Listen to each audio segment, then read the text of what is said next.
Welcome to the History Slam podcast from ActiveHistory.ca. Here's your host, Sean Graham.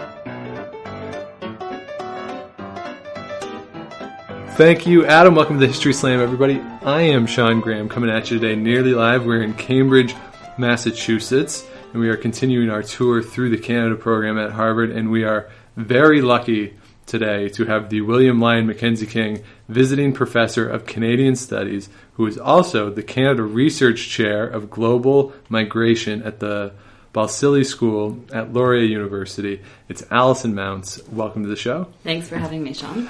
So you are pretty much in charge of the program this year as the faculty member in charge of the program, the Canada program here this year, because there is no permanent on-staff faculty person who's in charge. So for you, what has the year been like? And as the person responsible for programming, what is the Canada program to you, and how does it operate here? It is a program that was founded in 1967 and funded by David Rockefeller in honor of his friend, or rather his father's friend, William Lyon Mackenzie King. And it really is here to promote Canadian studies and Canadian issues on a campus that doesn't have dedicated resources, or prior to this establishment of the endowment didn't have dedicated resources to teach courses or hire faculty.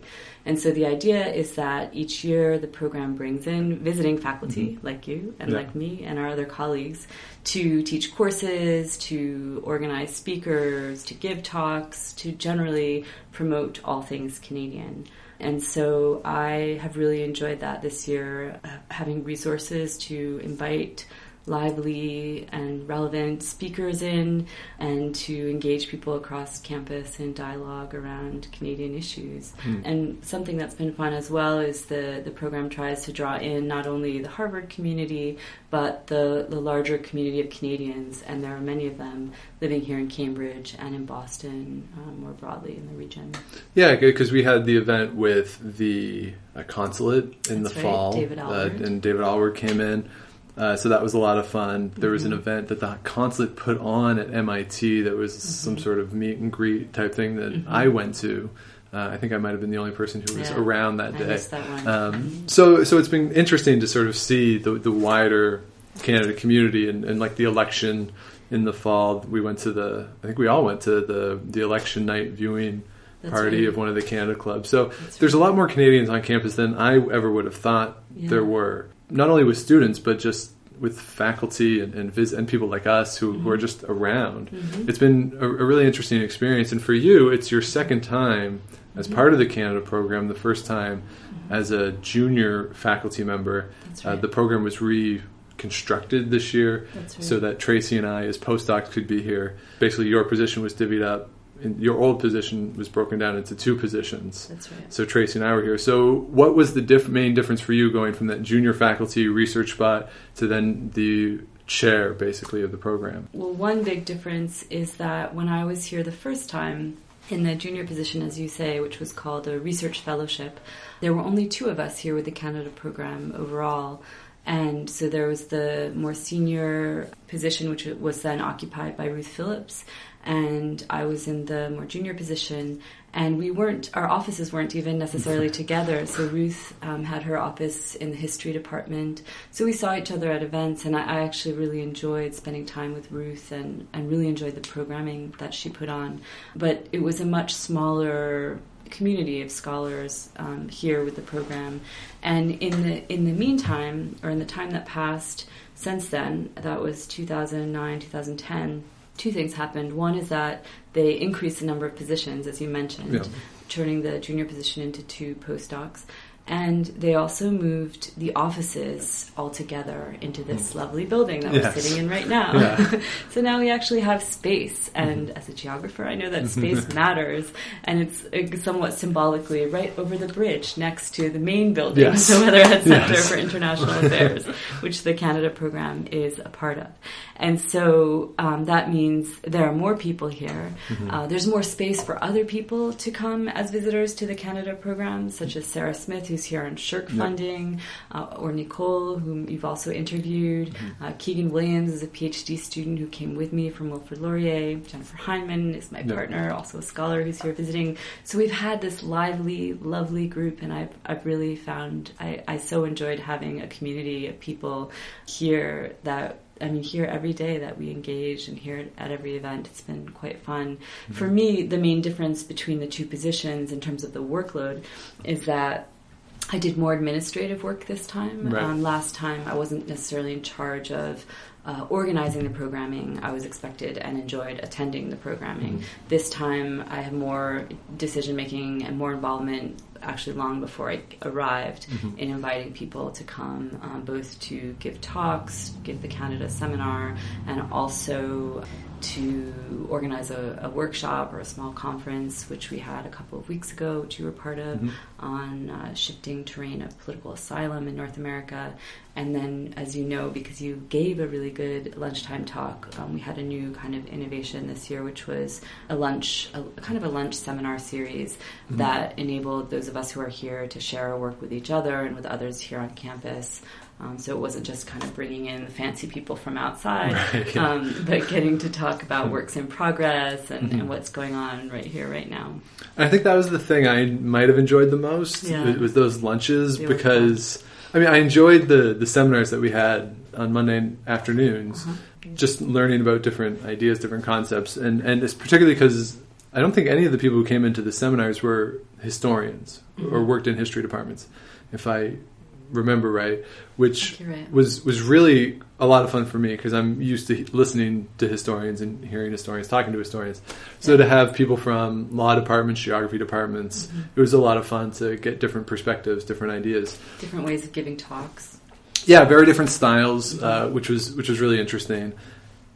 But the lunches were really good because it was us talking about our own stuff. And it's you're right, because we're all sort of on this floor together. We see each other every day, but through the fall, didn't really get a real sense of what everybody was doing in terms of their work. Like you talk about it in a sort of general way, like, I study broadcasting, trace it as urban history, and so on and so forth. But you don't really know exactly what that means. So those lunch talks were really cool to actually get a sense of what everyone does, how they approach their work. Yeah. It was a lot of fun. And just being around here, too, because Tracy knows the guy who had the junior research position last year. And he said that, no one was really around that much. So for us this year, not just the fact that there's the two postdocs, but that we were lucky enough to have Jennifer and Keegan and Sarah on our floor. And Nicole was around a lot. Just to have that community was really a lot of fun. And when you think about it, if Sarah wasn't here on a shirk, and if you weren't in a position where Jennifer and Keegan could come, in theory, that office could be 3 people who we don't know. Yeah, it could have been much quieter. Which I think the people across the hall would have enjoyed if it was much quieter. But we had a lot of fun. We had a great year. Yeah, it's been a good time. And so in addition to this, you, as I mentioned off the top, you're a Canada Research Chair in Global Migration at the Balsillie School. And we were talking about this at lunch the other day, that Canada Research Chairs kind of work differently depending on the school. So at Laurier, you get a 1-1 teaching load, and that allows you to pursue the research that you do on migration and issues with asylum around the world. And I'm curious about the difference then for you in being here versus being at Laurier, given that your teaching load here was the same as it was at Laurier. You mentioned they had a lot more administrative responsibilities here. I had different administrative responsibilities, because I think when you're not at your home campus, some of the day-to-day admin work that you do falls away. So, a large part of faculty workload is attending meetings. Everything from faculty meetings to the various committees that we serve on, whether they're university-wide committees or committees of graduate students. And so, when you step away from that, a lot of that kind of day-to-day buzz and demand falls away. There's still a little bit of it, a lot of stuff on Skype, for example, where I'm still still working with graduate students back home, especially. But I think I've said in the past that some people might have the idea that this is a sabbatical, but it's actually not a sabbatical, not this position. It involves teaching and it involves administrative work. So I'm officially not on sabbatical leave, but on professional leave from Wilfrid Laurier. But yeah, I can tell you more if you're interested about the Canada Research Chairs program as well. Yeah, because a lot of people, I think, at least I don't really know much about it. I think we talked about it a little bit on Friday, and I didn't know really how it was structured. I just assumed that a Canada Research Chair got a bunch of research money every year. But apparently that's not the case, that the position is funded by the federal government, and the school has some discretion on how they choose to allocate those funds. So a Canada Research Chair at Laurier isn't the same as a Canada Research Chair at Toronto in the way you would have access to the resources. Correct. So that to me, I find that really interesting that it's not a uniform thing. Yeah.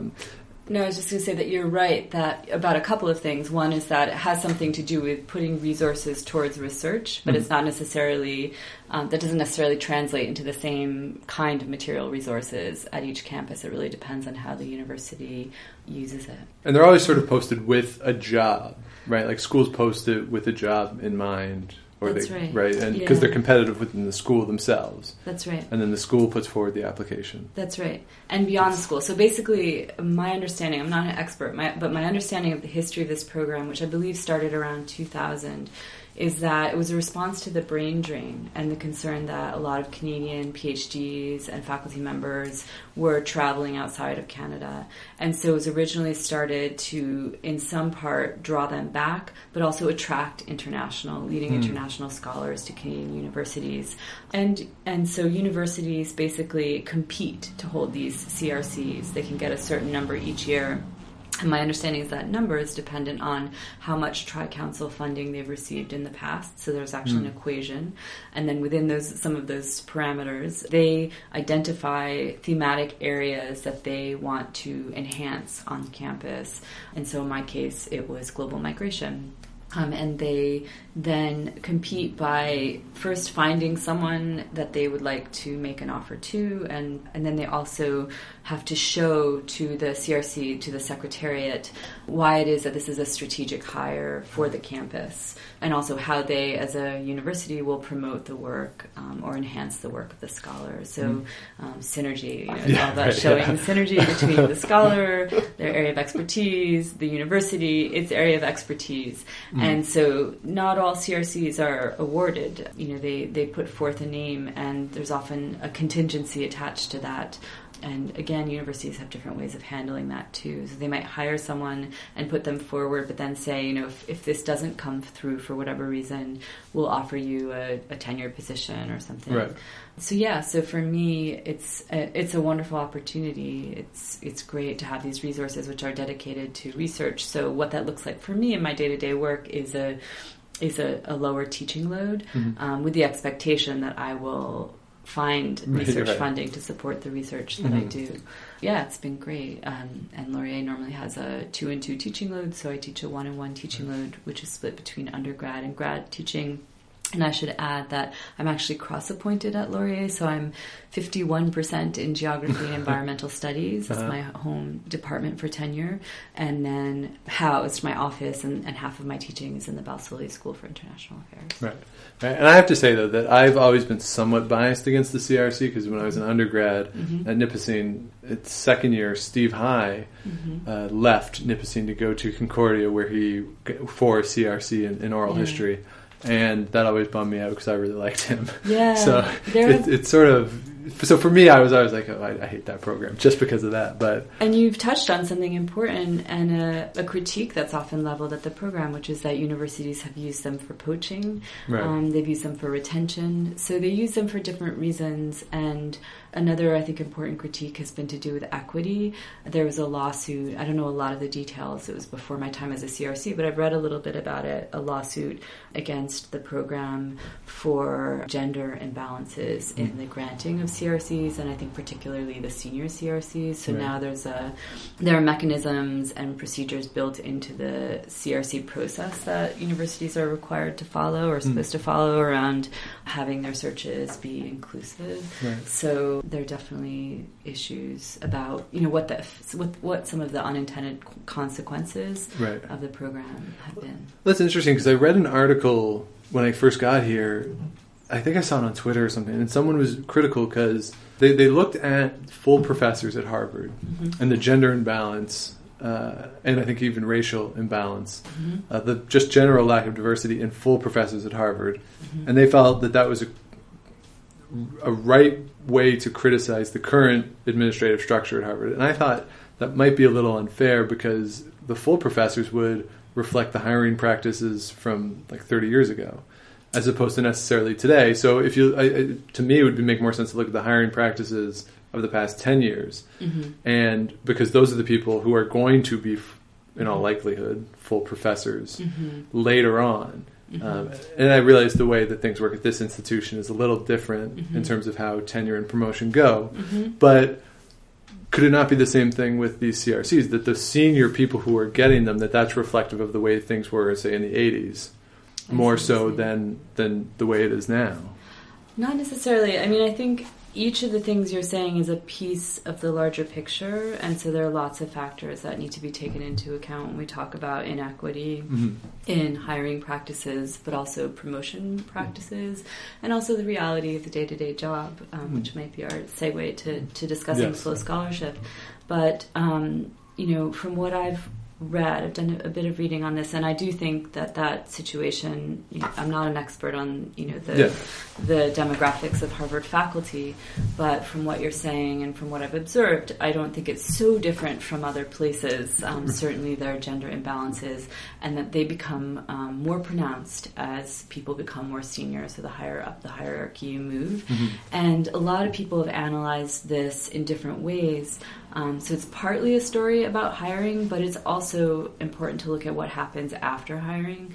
So, for example, what happens to people while they're an assistant professor, when they go up for tenure, once they become an associate professor, how are these processes gendered, how are they racialized, how are they classed, and then how do you get this attrition where you start off with in particular fields, sometimes overrepresentation of women as graduates, for example, as PhDs in certain fields. And then you can look over time at how that percentage shrinks and shrinks as you get into the upper levels. And so, for example, there was a very, very well-read and well-cited study done in 1999 by a group of people at MIT about gender and kind of faculty work and tenure and promotion. And what that study found was that what mattered was not the moment of hiring or even the formal procedures, but the informal things, the little things that mattered and that accrued over time for people. So it might be that they started off getting paid a little bit less. Well, if you start off getting paid a little bit less, over time you end up getting paid a lot less, or what is it now, 20% less, exactly. Or that their offices were a little bit smaller, their lab space was a little bit smaller, or that, they didn't get as much voice time in meetings, or they found themselves talked over in meetings, or weren't invited to certain kinds of social activities like golfing or, drinks. And so, whatever those little things are, they were found to be as important as, say, the moment of, putting in your file for promotion. So I think all of these things factor into the kind of mix when we look at what happens to people.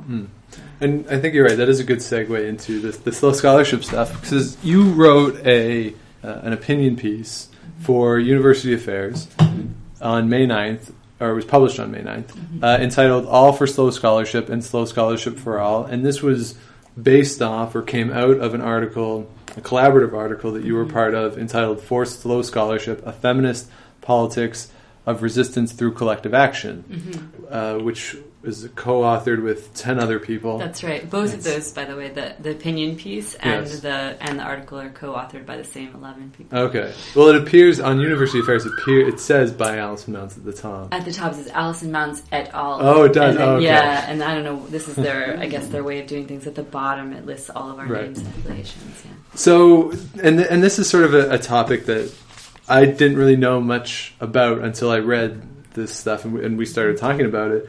So for you, if you just could define slow scholarship and what it actually means, because I think the way you explain it, at least in my head, the way you explain it is different from how I would conceive it when I just hear slow scholarship. Yeah, I appreciate you saying that because it's been part of some of the debate and some of the response to the idea of slow scholarship. So for us, for the 11 co-authors who wrote this article, and I can tell you more about why we wrote that article and where it came from. Slow scholarship is not just about an individual action, one person just slowing things down. It's about a collective action or a series of actions explored, imagined, undertaken by a collective or by collectives. In other words, how can we reimagine our contemporary work life, which is so characterized by acceleration, by the pressure cooker to do more and more with what feels like less and less time. Right. And so it's really thinking through how we can work together, and not only how can we, but how must we work together in order to slow down our day-to-day work lives and change the way that we work, to try to respond to and engage and even be proactive in not just becoming more and more frenetic and exhausted and ill in some cases. Like the extreme is that it really pushes people out who for many reasons can't embody this frenetic, overworked person. And people are more than the frenetic, overworked person. They are more than their work. Right. And so it's also about how we can engage a feminist ethics of care in our work lives. And if I may just say where it came from, two colleagues of mine who are at Guelph University, so Roberta Hawkins and Alice Havorka, who actually left a couple of years ago, Guelph, for Queen's University. The three of us received a grant from the Antipode Foundation to host a workshop among feminist geographers coming from both sides of the border in the Great Lakes region, to really think just organically about kind of what was happening, what was the new scholarship, what were the emerging political issues among feminist geographers, what was going on. So we organized this very organic conference. Some would call it the Unconference, which was an idea that we learned from another group. And so we didn't have an agenda. We met for 2 days. We had structured the time into sessions with very, very loose topics organized around things that we were having conversations about in advance over email about what people wanted to talk about. And something that emerged when we all arrived was that we all arrived exhausted. So it was May, it was the end of the academic year. People just could not stop talking about how tired they were, or about how they were struggling, or about how their colleagues and their students were struggling, whether it was, the demands and just keeping up, or their well-being, or mental health issues. So, for example, our colleagues at Queen's University had experienced a cluster of student suicides that they were responding to and trying to understand. And so we had endless conversations about this and started talking at that workshop about the idea of slow scholarship and what it would mean to work together to change how we worked. And so after that workshop, there were about 25 people at that workshop. And afterwards, a smaller group of us, really, it was open to anyone who wanted to participate, and 11 of us ended up writing this piece, which we published in ACME, which is an online open access journal of critical geography. And some of the stories that, before we published it, we because even open access online publishing process can be slow. Yeah. We posted it on academia.edu and ResearchGate, and it was downloaded over 30,000 times very quickly. It became kind of a phenomenon online. Yeah. And so we realized that we really struck a chord, and that the experiences that we talked about and the hopes that we wrote about in that article really resonated with people. But one of the things that I wonder about, and this is just entirely because of where I am in the process, is that, you know, the people that you're talking about are faculty, whereas someone like me, I'm fresh out of the PhD, relatively fresh, 18 months, whatever it's been, on the job market, in a job market that isn't very good for people who are on the job. It's very much a buyer's market. So for someone like me, slow scholarship seems like it could really hurt my career, because sure, if I want to get in, and then I can engage in slow scholarship in theory, but if I do it now, I can't really get in my foot in the door. Given the dynamics of the academic job market at the moment, you know, for someone like me, slow scholarship, I don't see it as feasible in my own career. So what would you say to people in my stage? And how would somebody like me, who I understand what you're saying and I can see the benefits of it, you know, in theory, but on a practical, personal level, I don't know if I would be able to engage myself. Well, let me say that our conception of slow scholarship, and there are others out there, is very much about the day-to-day ways of working. It's very grounded, and it is absolutely engaged with what you're raising, which is so important, and that is the change in the structure of university and faculty work, and the turn towards intensifying people's precarity and really exploiting labor, you know, without ample support or pay. And so I happen to have this statistic with me and an excellent piece written by Dr. Carrie Nelson, AAUP president, who writes this essay called "Colleges Are the Tipping Point. Will the Current Crisis Take Us Beyond?" And I think he's pointing out something that we note in the article as well, which is that universities are not a vacuum. They are changing in their workforce structure in the ways that so many industries are changing in this turn towards the casualization of labor and associated precarity for people. So he notes in his opening paragraph that in 1975, 33% of the faculty teaching in universities was made up of contingent positions, and 30 years later, 66% was contingent labor. So that's in 2005, and today we have roughly 70%. So this is an incredibly dramatic change. And so the question then becomes, and this is the question that he's addressing and the question that we're addressing as well in our conception of slow scholarship, how do we respond to this change?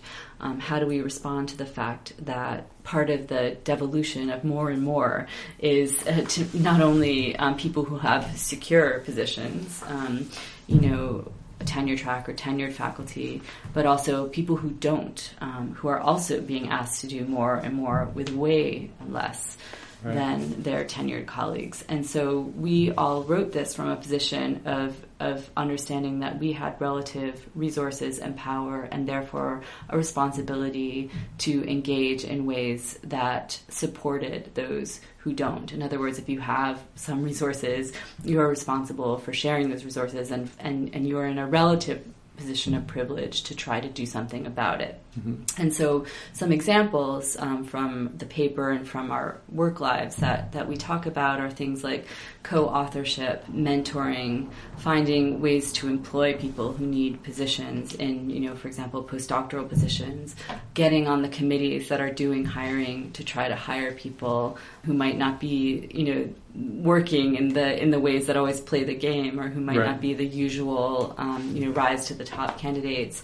To say not just say no in ways that make one's individual work life slower, but to say no and to say yes to things that can help us to make our work lives better for all. So in other words, saying yes strategically to reviewing tenure promotion files or being on certain hiring committees, engaging in ways that we can, join in and not just refuse, but join in to make a more inclusive, better workplace in small, everyday ways. We haven't, yet come up with the plan for the total revolution. Right, yeah. I hope it's ahead, and surely we are arriving there ever so slowly. But we have this list of very practical things in the article, and they're things that that we try to do. Some of them relate to practices on email, which is such a mundane topic, but one that's central to everyone's work life these days. We talk about organizing. We talk about how we engage each other in caring and careful ways. We talk about making time to think, making time to write differently. Some of this is about how we count. So, a big way that universities are changing that so many people have documented is the metrics culture and the counting culture, and how that assigns value to certain kinds of labor over and certain kinds of work over others. And so it's very product oriented, how many grants, how many publications. Right. And so one of the strategies is counting things differently, making other things count, things like collaboration and co-authorship and things that take time, community engagement. So all the kinds of work that go into trying to shift the hierarchies in which we work and the things that it values and devalues along the way. Right. And one of the things too, like so when you fill out like a shirk application, like you can tell what they care about based on not only what is asked for, but the order in which it is asked. And one of the things that when I started this show, one of the faculty members at the University of Ottawa said to me, was like, that's going to take a lot of time, and it's not going to help you get a job. And in fact, it might hurt you from getting a job. And I said, that's fine. Like, I'm okay with that, if that's the case, because I just want to do this. I think it'd be fun. Yeah. And I think that's very cynical.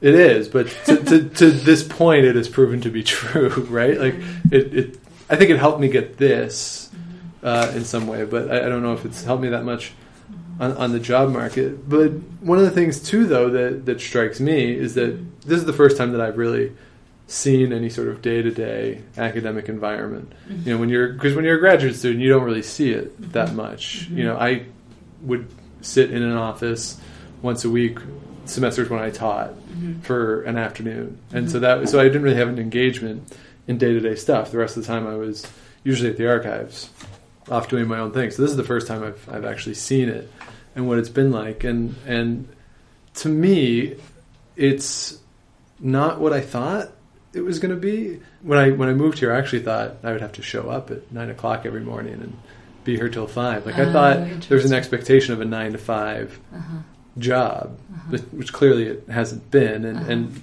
the sense I get is that's sort of reflective of how academics work in general, because there's this idea that you're kind of on call all the time.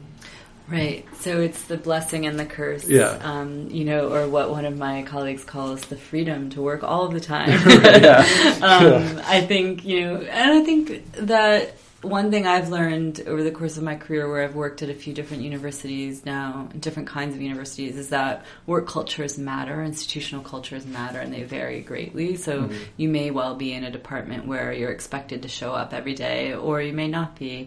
And part of that is also, I think, what we don't necessarily explicitly engage that issue in our article on slow scholarship, but I can see it being a part of it. Like how do we structure this place? How are we present? How do we interact? But it's true that people don't necessarily have 9 to 5 jobs, and that this can be or 9 to 5 hours in this job. And this is a blessing because we have a lot of freedom in how we organize our time. But the flip side of that is that as the workload increases over time, we struggle to fit it into a 9 to 5 kind of 8-hour workday. And in fact, I just recently read this study that was done out of Boise, where there was a big survey of how they asked people to actually log for a certain number of weeks how they spend their time, the nitty-gritty of every day. And they found, I think they found people working something like 66-hour weeks. And part of it was, more than a full day on the weekend. And so, yes, there's freedom. But then the question becomes, what does that look like in the day-to-day?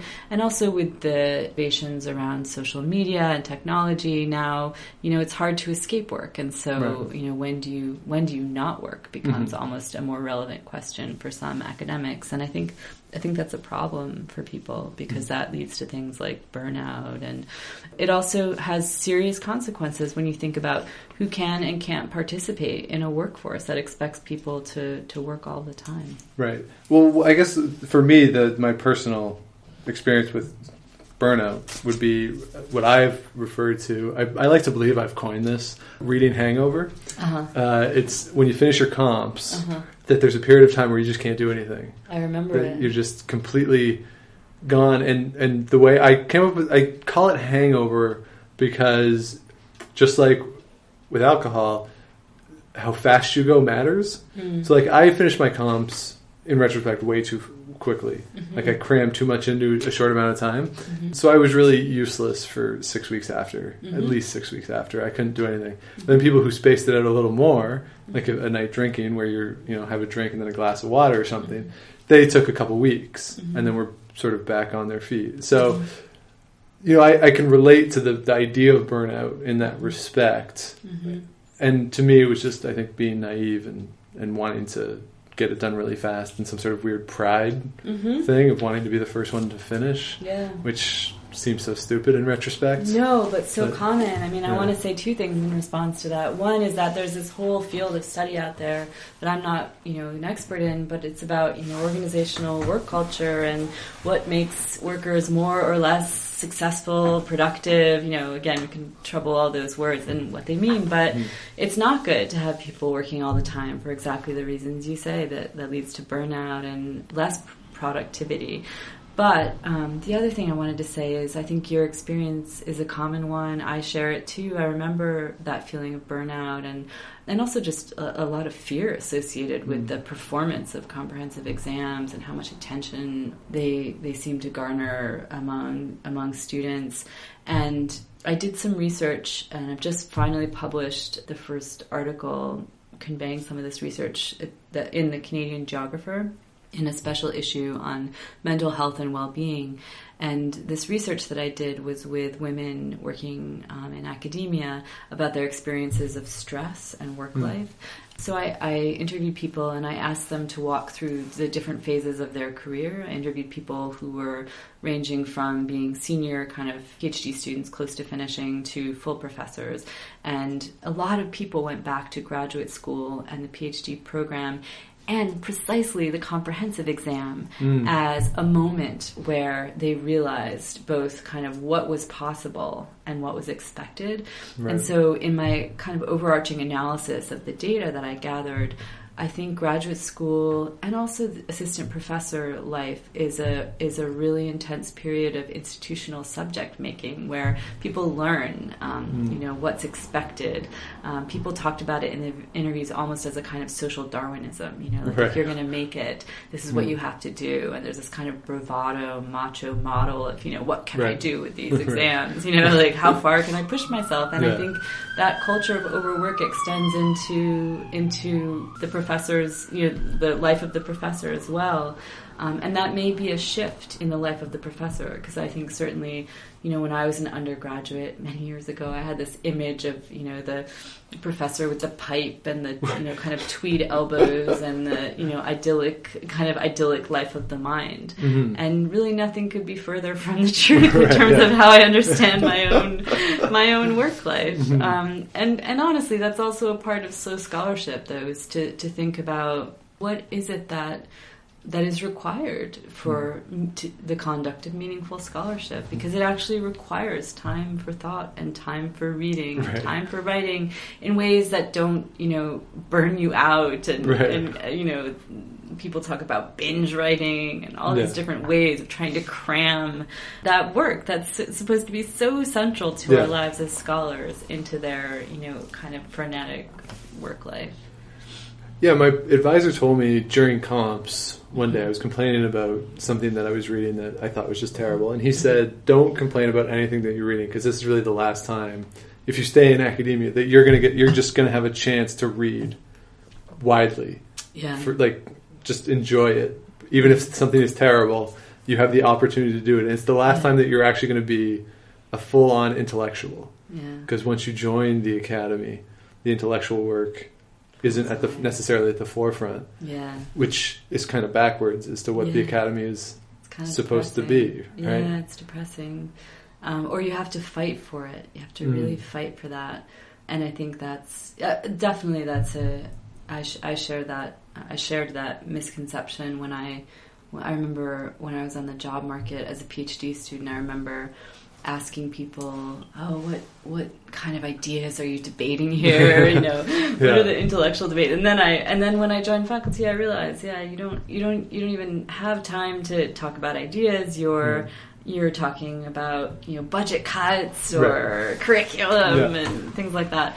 But also, we need to talk about ideas. Right. It is what we do. That's the job. Exactly. That's the whole job. Exactly. Yeah. We teach them. We write about them. We do scholarship. We do research. These are important things to fight for. Right. And so how are we going to do this? Mm-hmm. And how are we all going to do it? Because it's easier for one person to try to, you know, make their way up the ladder, get tenure, and then kind of disappear. And that's the risk of that particular kind of institutional subject making, you know, like the rewarding people for kind of squirreling away and saying no, and that's one model. Mm-hmm. But I'm hopeful for another kind of model, and I'm rewarded by another kind of model, one that promotes engagement and collaboration along the way.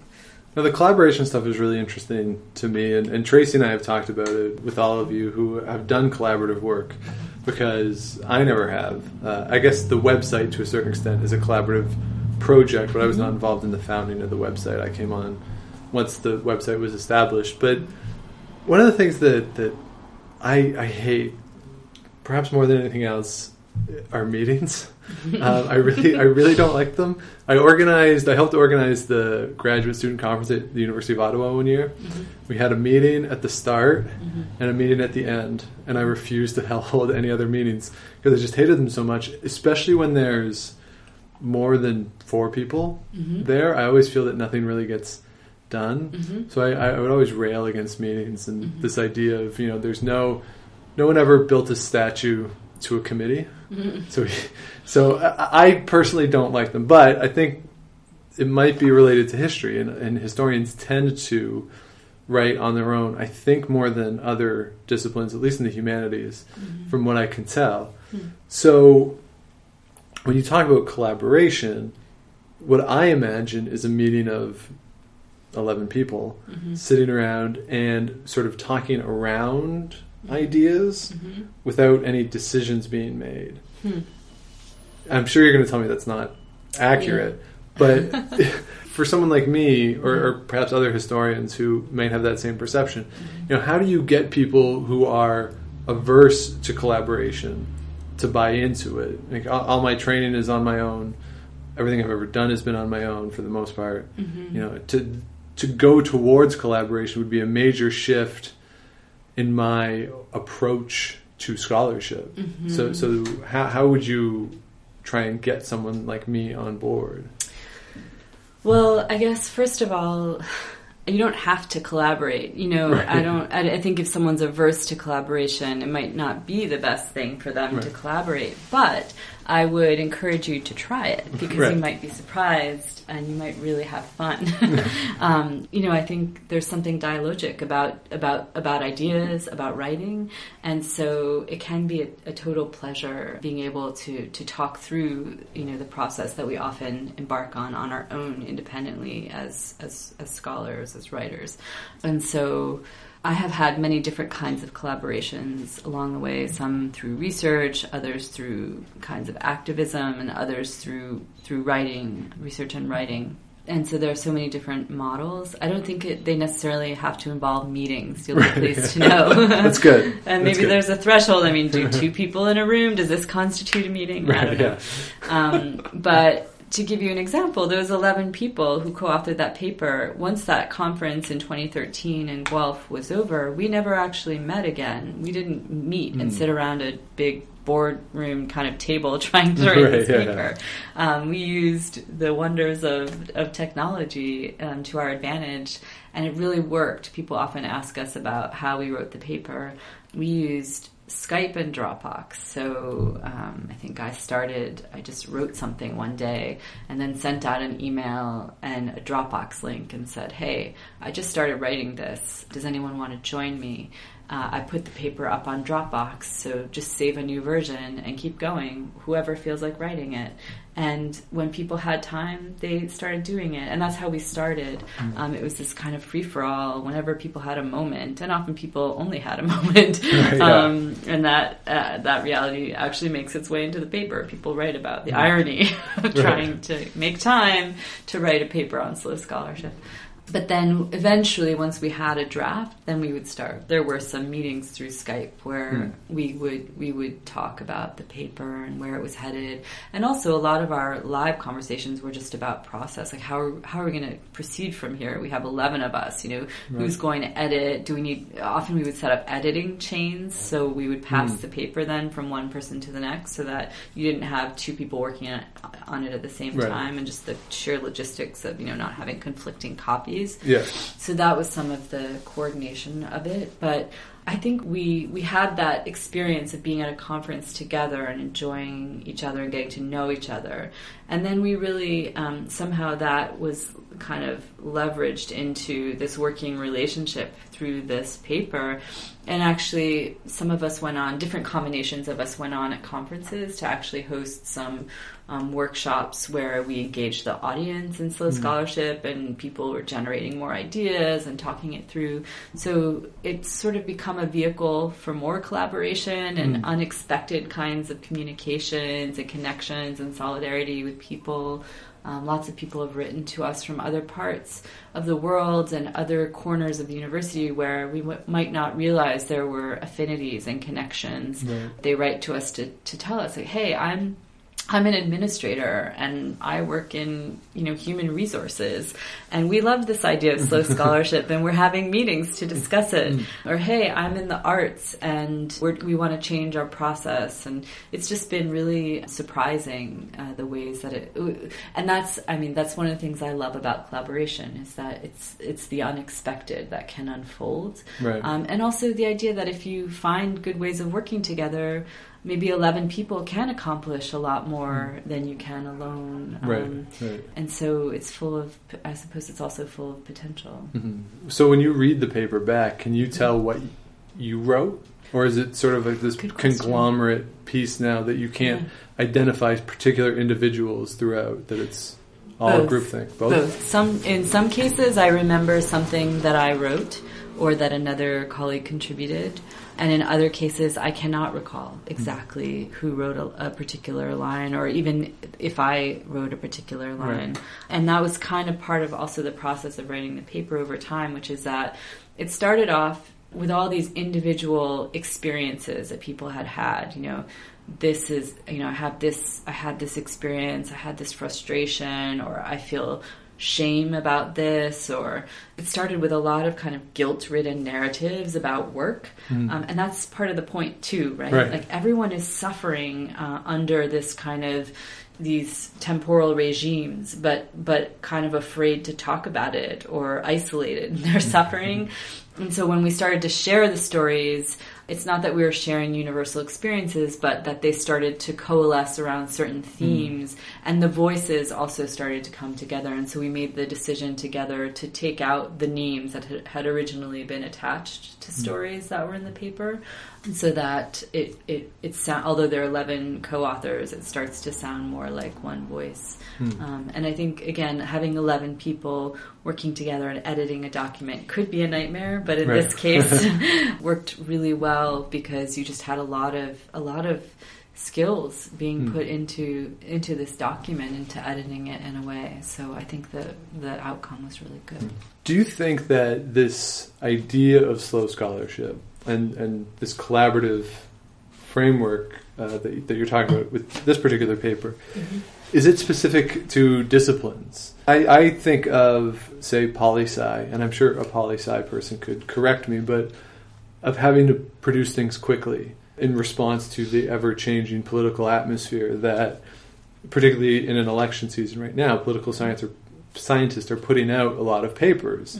And just the nature of the discipline may not allow for this type of scholarship that you're talking about. So do you think that this is applicable university-wide, like academy-wide, or would each discipline perhaps have to adopt it in their own way to reflect just the realities of what they do? Slow scholarship is not necessarily slow, and it's not necessarily slow writing. This is something that Carl Honoré, who's the author of a really popular book called, I think it's called Slow, about all things slow, slow food, slow everything, slow living, slow working, says, it's not actually just about time, and it's not just about slowness, it's about changing how we work together. And so you may have a person who's a really fast writer, and in fact, the opinion piece in University Affairs that you mentioned, we wrote that very quickly. And in some ways we wrote the original article pretty quickly as well together. But the question is, how do we engage people around us in the things that we do day to day as faculty, as workers in the university? How can we challenge the counting culture in particular forms of like these review activities that have to do with you spend so much time on this, like annual reports and reporting, how many this, how many that, and then counting when you're on a tenure and promotion committee, how many this, how many that. We know what the this and the that is. You mentioned it, when you applied for funding from SSHRC. So I think it's how do we work in ways that understand that people are going to have more or less productive times in their careers, or slower and faster times in their careers, because we're all people with complicated lives, and we're all people who engage in care work or need to be cared for at different times. And so how can the university be a more inclusive place? So I think if political scientists, who by the way also write lots of collaborative papers, but if their model is to work quickly in response to the political landscape, I don't think that necessarily is at odds with some of the ideas behind slow scholarship as ways of working. So they're not necessarily just about slow, but they're about kind of critical reflection, about thinking about how we engage each other, and doing so in ways that don't just constantly, like, you can spend your everyday kind of responding to the things coming your way around, reporting and, more and more of this and less of that. And so to do things a little bit differently takes concerted effort.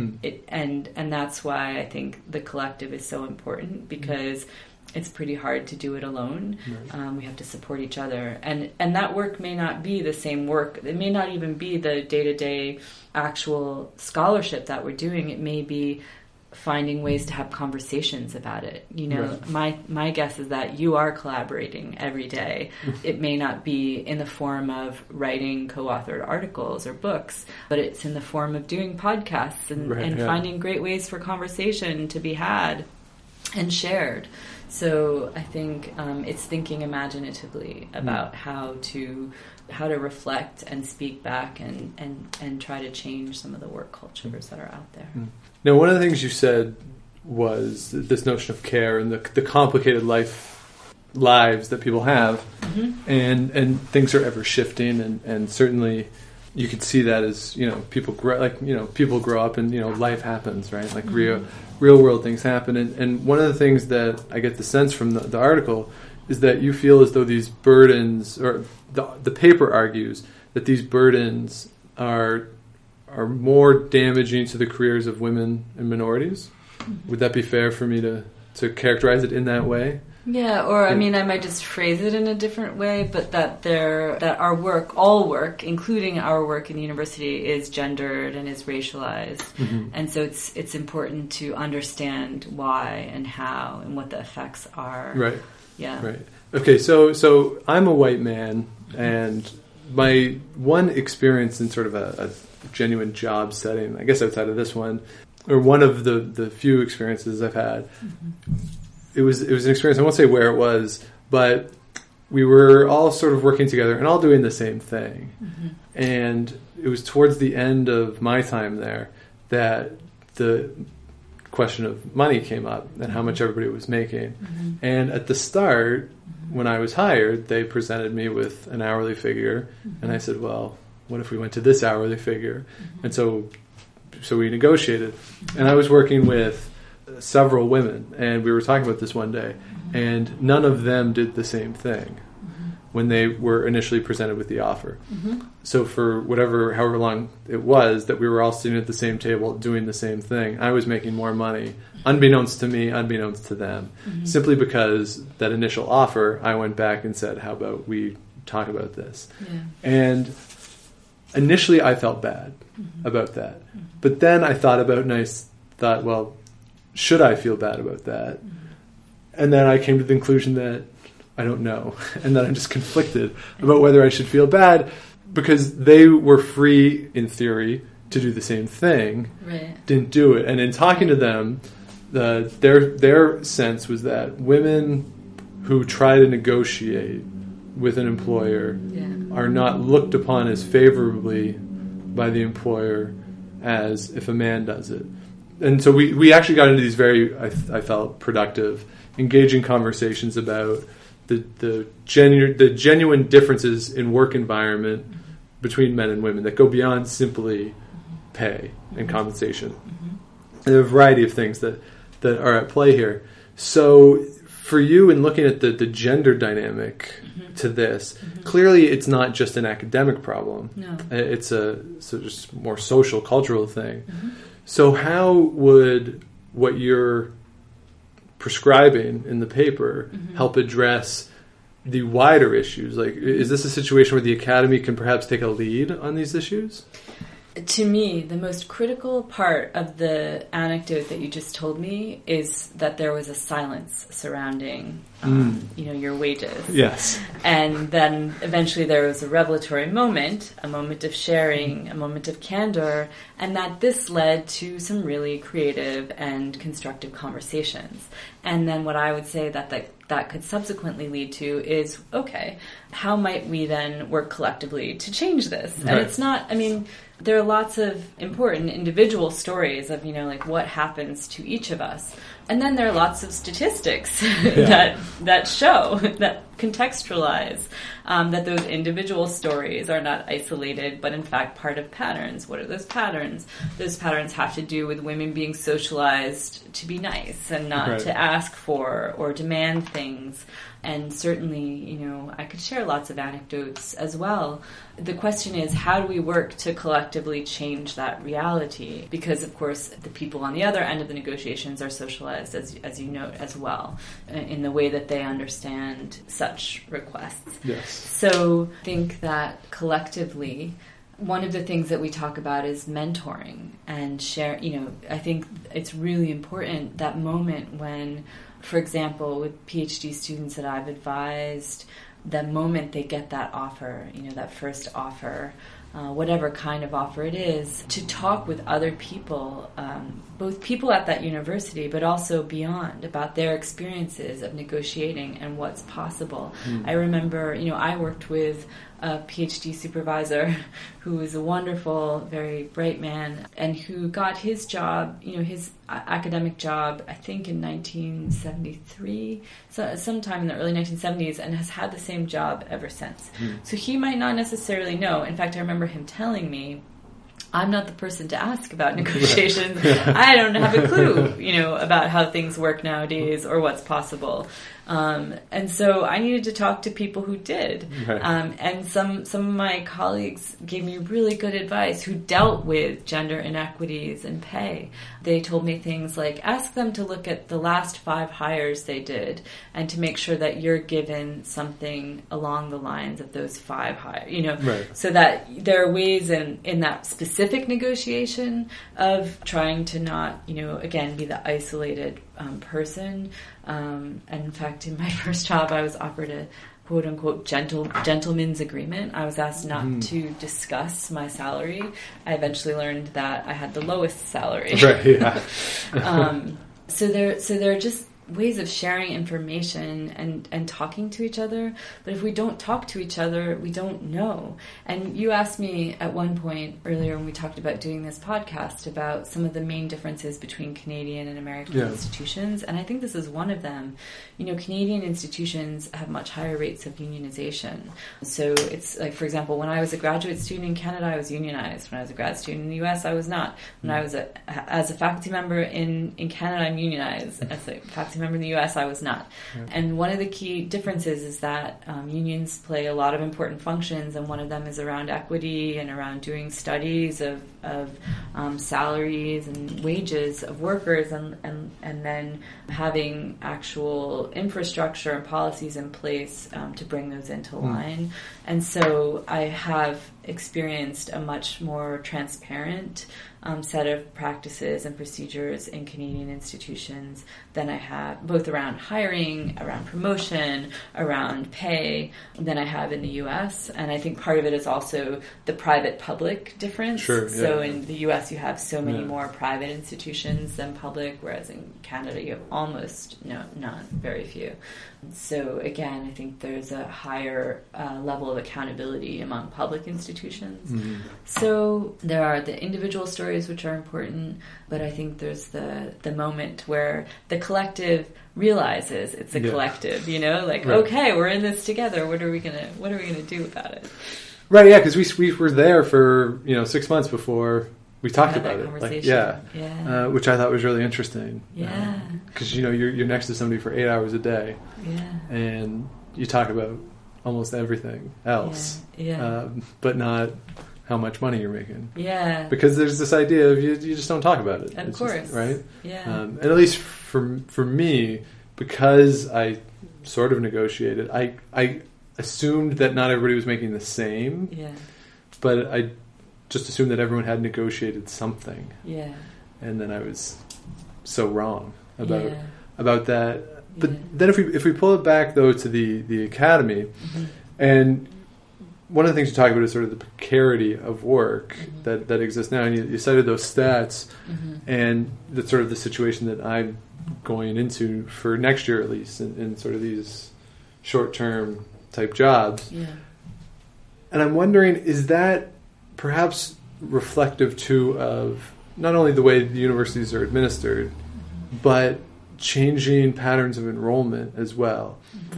Because at least in history departments, enrollments are down, and it's therefore harder for faculties to justify full tenure lines as enrollments go down. And one of the things I wonder, as we move forward and the knowledge economy continues to change, will tenure exist, or will it still be this idea of permanence that goes along with it?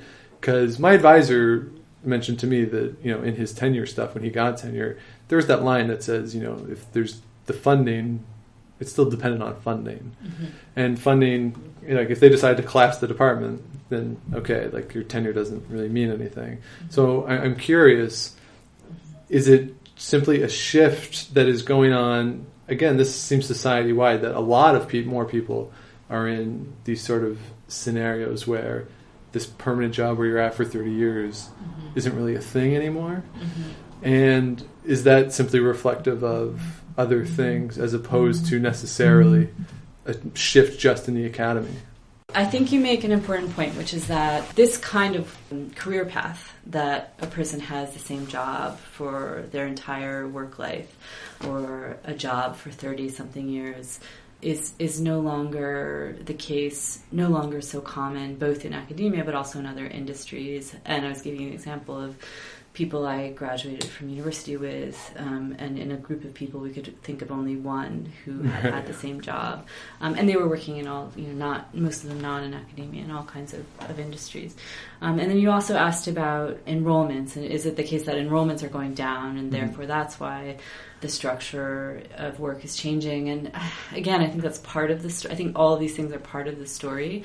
And certainly, again, public institutions, state universities, or in the Canadian system, the provincial funding affects year to year what kind of resources are available. At Wilfrid Laurier, we hear each year what our enrollments are. And certainly a major shift, just even in the time that I've been working at universities, has been, the bums in seats movement. Yeah. So how many people are in the classes? And certainly, in Canadian context, I think it's less likely that, or in state universities, it's less likely that classes are going to run if they don't have a good enrollment, because those resources will be seen as being squandered, with not enough students. So I think there's this movement towards understanding that, valuing that relationship, the number of people, and so on. And I think also there's a kind of a chicken and egg relationship, right? So if you can't hire new faculty in a department because you're not getting enough seats in, then your number of faculty lines are going to shrink, the number of courses are going to shrink, you're not going to be able to get more students in. And I've seen that, in my own departments, that there's this chicken and egg. Like, how do we show that what we do is so important and relevant and needs to continue to be so in order to keep replenishing and replacing our workforce, so in certain ways or with certain kinds of positions. So I think, I don't know. I don't have a definitive answer on that, but I think there's no doubt that the restructuring is having seismic effects on universities, and that we're living them right now. We're living through those changes, and we can't necessarily, I feel like we're at a moment where we haven't seen the outcome yet. The history of this era hasn't been written, but the struggle is real. Right. And I wonder too about it for students. I mean, I went to a small school where there were no graduate programs, so all of my courses were taught by faculty, full-time faculty members. I think we had a couple lecturers, but I think they still had two teaching loads, sort of thing. So I never had the experience of a graduate student teaching a course or a postdoc teaching a course. And then when I went to the University of Ottawa and they asked me to teach, or that the opportunity to teach presented itself when I was a graduate student, I thought, this is cool for me personally, but at the same time for the students, this is my first time teaching something, and how does it work for them? And if this was a one-off, then okay, like one course ultimately doesn't make that big of a difference. But if 70% of courses, or whatever the crazy percentage is, that is being taught by lecturers and graduate students in certain universities or in certain departments, that could also hurt the student experience. And how much engagement would then the students have with the full-time faculty, who again in theory are the ones who are the leaders in the field.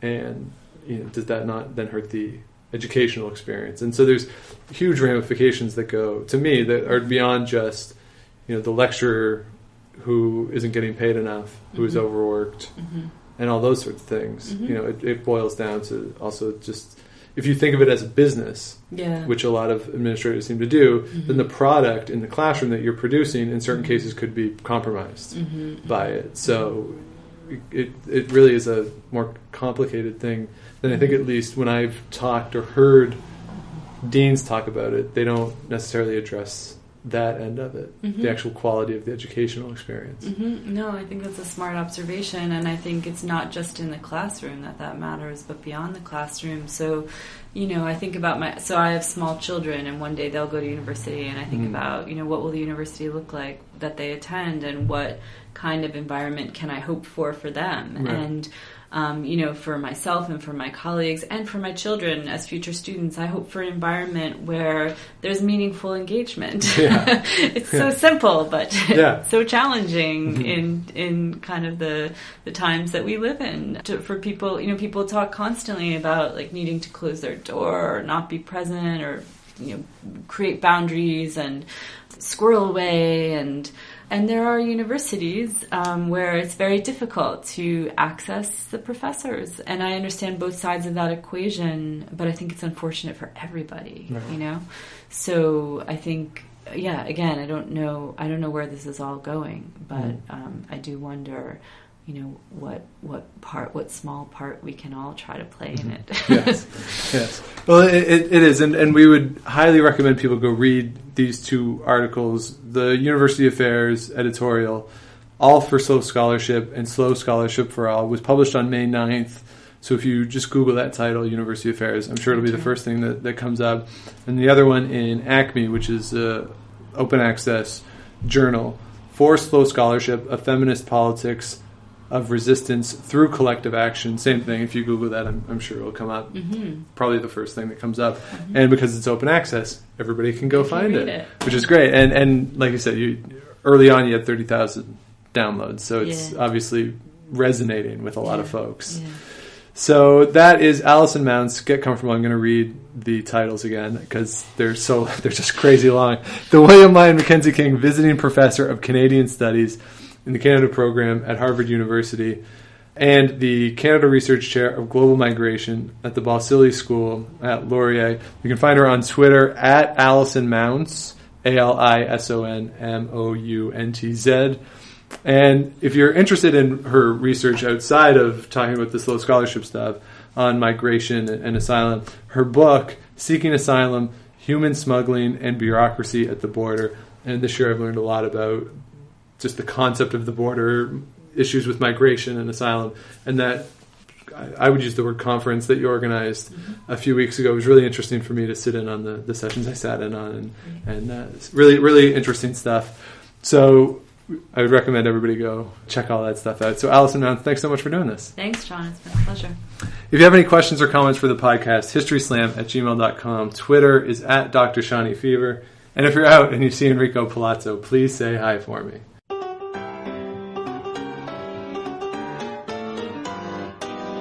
Thanks for listening to the History Slam podcast. Be sure to check out Active History for more features, articles, and be sure to subscribe on iTunes.